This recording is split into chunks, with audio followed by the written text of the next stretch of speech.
Apart from Steven Gerrard staying with Al Ettifaq, Ivan Toney, for the time being, is back and stays with Brentford. For the time being, right? Yeah.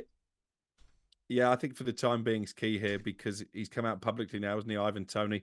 Not sure how this will go down with Brentford, but he said he wants to play for a top club one day. I'm not convinced that day will come in this January transfer window. I've made some inquiries. The stance from Brentford remains that he is their player. They want him to stay at least until the end of the season because they are in a little bit of turmoil, aren't they, in terms of being sucked into a potential relegation battle. They believe that Toney could be their trump card. It'll be interesting to see who comes in for him in the summer. I think he turns 28 in March, Ivan Toney, which we know is not necessarily the age profile the likes of Chelsea in particular, and maybe even Arsenal are looking at. But there aren't that many number 9s out there. So you would imagine that somebody will take a chance on Toney. But for now, we expect him to stay. He's back in action this Saturday against Nottingham Forest.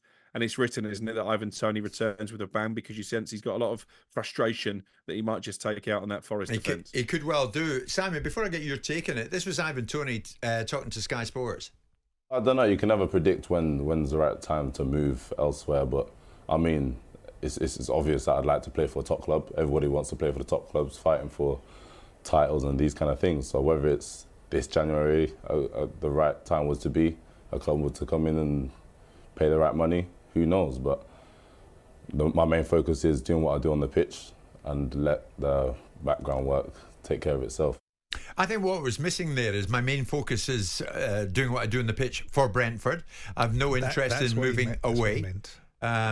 Well, of course he has an interest in moving away because he said he has an interest in moving away. I didn't think there's anything particularly bad at what he said. He wants to play for a top club. That's the ambition of all top it's players. It's what he didn't say. Why didn't he come back and say, no, this is what I am. This is my club. I owe it to Brentford, he should have said. Well, OK, we can criticise his language, but the bottom line is he doesn't want to do it on the pitch, right?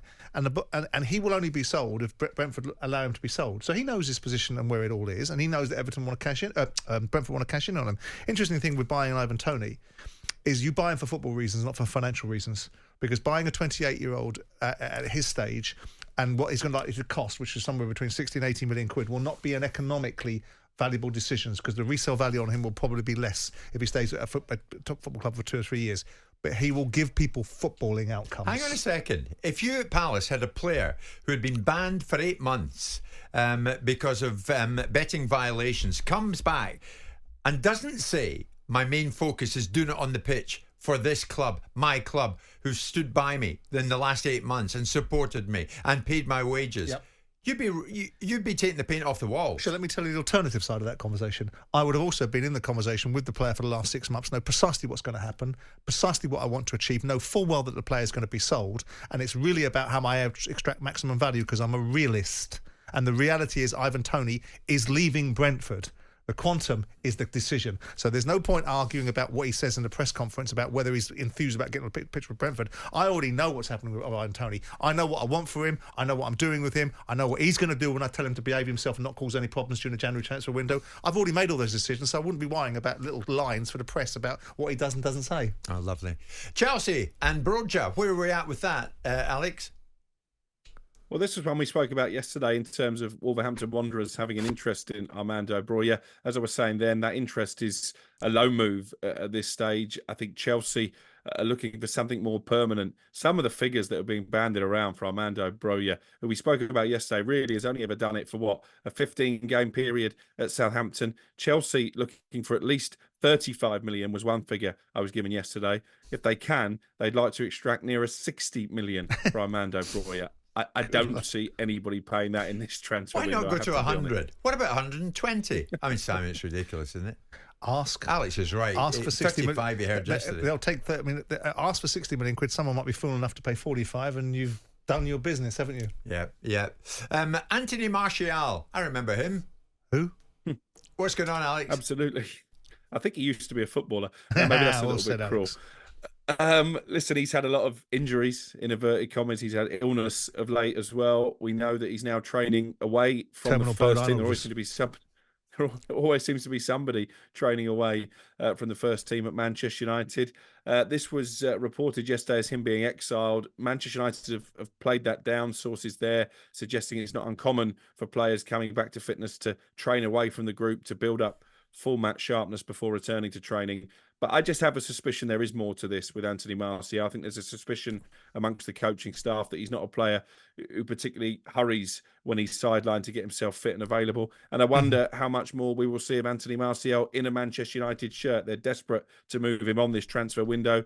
He's not keen to leave because he's on massive money that he couldn't possibly dream of earning elsewhere. So I wonder if this is a bit of brinkmanship going on to try and force Martial's hand.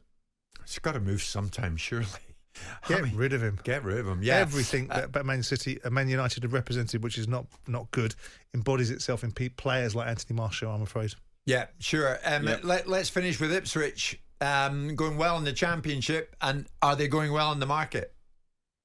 Yeah, they were expected to be busy this month, Ipswich, because they've got themselves in a wonderful position to try and challenge for promotion to the Premier League, probably much earlier than they would have anticipated, having only come up from League One last season. Marvin Johnson, an experienced DFL campaigner at Sheffield Wednesday as a player, very much on their radar. Talks, I'm told, between the two clubs are advanced. An initial £1 million bid has been rejected by Sheffield Wednesday. They feel he's worth more than that because of his value to the team. I think he's keen to exit in the right way. He's got a loyalty with the Sheffield Wednesday fans, but he sees this Johnson's a massive opportunity to join an upwardly mobile club and one who could be playing in the Premier League this time next year. So certainly one to keep tabs on. Jim White and Simon Jordan. Monday to Friday mornings from 10 on AM, on DAB, via the talkSPORT app and on your smart speaker. talkSPORT.